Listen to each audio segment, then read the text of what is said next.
Hello दोस्तों, हमारे YouTube channel में आपका स्वागत है। आज हम लोग प्रश्नावली 8.2 के थर्ड क्वेश्चन को सोल्व करेंगे। चलिए हम क्वेश्चन को पढ़ते हैं। तो थर्ड क्वेश्चन है, यदि tan a plus b equal to √3 और tan a minus b equal to 1/√3 तो 0 डिग्री से बड़ा a प्लस बी, मतलब a प्लस बी का मान 0 डिग्री से बड़ा होना चाहिए और 90 डिग्री से कम। तो a जिधर ई मुंह बड़ा रहेगा वो बड़ा होना चाहिए, मतलब ए का जो वैल्यू आएगा वो बी से मेरा ज़्यादा आएगा। समझे? जो ए का वैल्यू बी से बड़ा आएगा तो ए और बी का मान ज्ञात कीजिए। चलिए ए बी का मान ज्ञात करते हैं। तो यहाँ लिखते हैं सॉल्यूशन।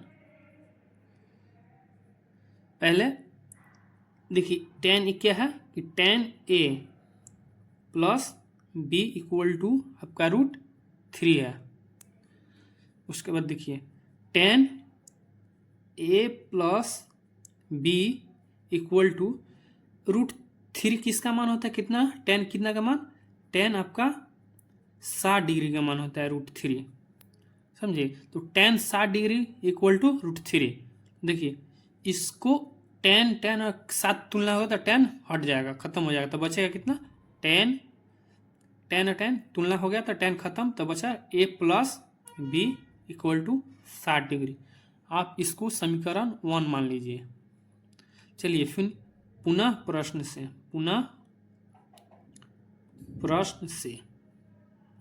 चलते हैं। क्या बोला? tan a minus b equal to 1/√3। तो यहाँ लिखते हैं tan a minus b equal to 1/√3। देखिए आपकी कितना tan कितना का मान होता है 1/√3? tan 30 डिग्री का आता है। लिखते हैं tan a minus b equal to tan 30 degree. tan और tan तुलना हुआ तो खत्म हो गया, तो बचा a minus b equal to 30 degree. इसको समीकरण 2 मान लेते हैं। तो चलिए समीकरण और समीकरण 2 को सोल्व करते हैं। तो यहाँ लिखेंगे समीकरण 1 और समीकरण 2 से। चलिए समीकरण 1 क्या है? a plus b equal to 60 degree और a minus b equal to 30 degree. चलिए विस्थापन अभिक्रिया से हम सोल्व करते हैं। तो प्लस देखिए यहाँ, तो विस्थापन अभिक्रिया से प्लस माइनस कट जाएगा। इसके आगे प्लस है, इसके आगे प्लस है, तो प्लस ए 2a हुआ और इसको 60 30 90 डिग्री। अब यहाँ से a का वैल्यू निकालिए। तो a का वैल्यू आप निकालिएगा तो बचा कितना? 90/2 कितना? 45 डिग्री। आपका a का वैल्यू कितना आ गया? 45 डिग्री। चलिए अब a का वैल्यू समीकरण 1 में रखते हैं, यहाँ से रखते हैं तो b का वैल्यू आएगा। तो यहाँ लिखेंगे समीकरण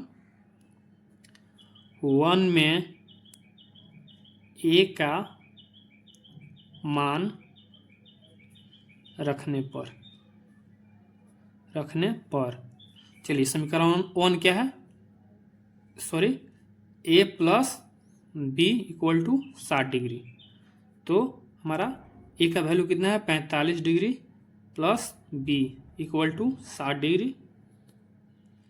उसके बाद देखिए b 60 डिग्री प्लस में है 45 डिग्री, तो इक्वल टू के उस साइड में लेके जाएंगे तो क्या होगा? माइनस में 45 डिग्री। अब यहाँ से देखिए b इक्वल टू 60 में से 45 जाएगा, कितना बचेगा? 15। तो आपका b का वैल्यू कितना आ गया? 15 डिग्री। अब देखिए a का वैल्यू 45 डिग्री और b का वैल्यू 15 डिग्री। तो यहाँ क्वेश्चन में क्या बोल रहा था?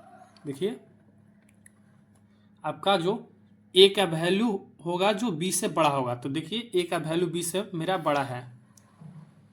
देखिए जो a का वैल्यू है b से मेरा बड़ा है, तो आपका a का मान कितना हो गया? 45 डिग्री और b का मान 15 डिग्री। तो यही आपको निकालना था क्वेश्चन में। हम लोग चौथा क्वेश्चन को सोल्व करते हैं। चौथा क्वेश्चन बोल रहा है कि बताइए कि निम्नलिखित में कौन कौन सत्य है या असत्य, कारण सहित अपने उत्तर की पुष्टि कीजिए। तो चौथा में बोला कि sine a plus b equal to sine a plus sine b. तो हम यहाँ से मान लेते हैं, पहला माना कि ए इक्वल टू आप 30 डिग्री मान लीजिए और बी इक्वल टू 60 डिग्री। तो क्या है मेरा sine a plus b equal to sine a plus क्या है साइन बी। तो साइन ए का वैल्यू आपका कितना है 30 डिग्री प्लस बी का वैल्यू कितना है 60 degree equal to sine a का मान 30 डिग्री प्लस बी का मान कितना है 60 डिग्री। 30 और 60 कितना 90, sine 90 degree equal to sine 30 degree plus sine 60 degree. उसके बाद देखिए साइन 90 डिग्री का मान कितना होता है 1 और साइन 30 डिग्री का मान कितना होता है 1/2 प्लस साइन 60 डिग्री का मान √3/2। आप देखिए इसको आप सोल्व कीजिएगा ना तो कभी भी आपका एक नहीं आएगा, एक के बराबर नहीं आएगा, मतलब पहला असत्य है। तो इसको यहाँ लिख लेते हैं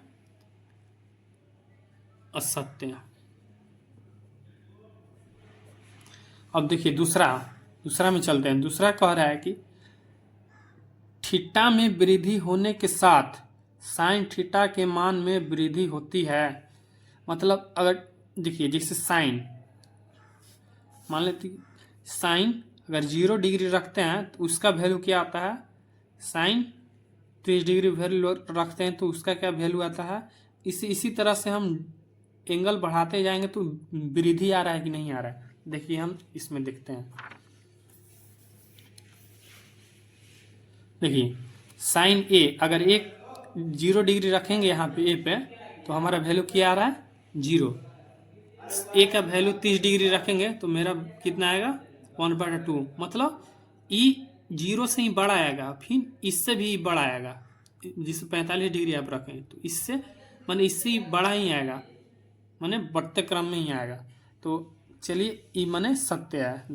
दूसरा क्या है सत्य है, माने वृद्धि होगी। थीटा का मान आप रखिएगा तो साइन थीटा में वृद्धि होगी, तो आपका सत्य हो गया। चलिए इसको सत्य लिखते हैं। अब देखिए तीसरा है कि थीटा में वृद्धि करने के साथ कॉस थीटा के मान में वृद्धि होती है। तो आपकी कॉस थीटा दिया, तो देखिए कॉस थीटा में देख लेते हैं। कॉस थीटा आप देखिए तो कॉस थीटा अगर एक जगह हम 0 डिग्री रखें तो 1 आया, उसके बाद ये आपका 30 डिग्री रखें तो कितना आ गया, इससे कम 1 से कम ही आएगा, मतलब घट रहा है। तो ये आप वृद्धि नहीं हो रहा, घट रहा है, मतलब तो ये असत्य होगा। और उसमें क्वेश्चन में बोला है कि वृद्धि क्या बोल रहा है कि थीटा में वृद्धि होने के साथ कॉस थीटा के मान में वृद्धि होगी नहीं, तो ये आपका असत्य हो गया। अब उसके बाद देखिए चौथा बोल रहा है कि थीटा के सभी मानों पर sine theta equal to cos theta.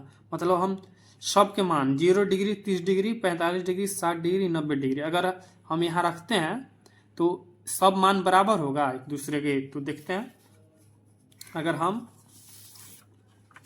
यहाँ से देख लेते हैं, तीसरा है ना मेरा, चौथा है मेरा, चौथा। तो यहाँ से चौथा देख लेते हैं। चौथा क्या है कि sine theta equal to cos theta.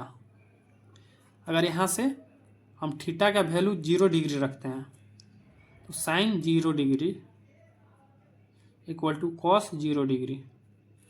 तो साइन 0 डिग्री का मान कितना होता है 0, आई कॉस 0 डिग्री हुआ 1, मतलब ये बराबर नहीं है, तो ये आपका नहीं होगा। तो उसके बाद साइन 30 डिग्री रखते हैं, cos theta equal to sine theta equal to cos theta. उसके बाद हम 0 थीटा का वैल्यू 30 डिग्री रखते हैं। तो देखिए तो 30 डिग्री रखिएगा तो साइन 30 डिग्री का मान कितना होता है 1/2 और कॉस 30 डिग्री मान √3/2, मतलब बराबर नहीं होगा। मतलब कोई भी मान रखेंगे, अगर 45 पे ए ओनली फॉर एगो 45 डिग्री पर इक्वल होगा। तो बोल रहा है इसमें सभी मानों पे, देखिए आपका बोल रहा है कि थीटा के सभी मानों पर sine theta equal to cos theta बराबर होगा, तो नहीं, तो ये आपका सत्य हो गया। उसके बाद देखिए पांचवा है कि a इक्वल टू 0 डिग्री पर कॉस ए परिभाषित नहीं है, मन अपरिभाषित होना चाहिए, अपरिभाषित, इन्फिनिटी। तो देखिए आप कॉट ए की जगह 0 डिग्री रखिए तो क्या होता है, कॉट ए का आपका ए का वैल्यू कितना रखना है, 0 डिग्री। तो कॉट 0 डिग्री का वैल्यू क्या होता है, अपरिभाषित, परिभाषित मतलब इन्फिनिटी। तो ये आपका सत्य होगा। चलिए हम इसको सत्य लिख लेते हैं, ये आपका सत्य हो गया। अगर वीडियो समझ में आया तो चैनल को सब्सक्राइब और लाइक करें। Thank you.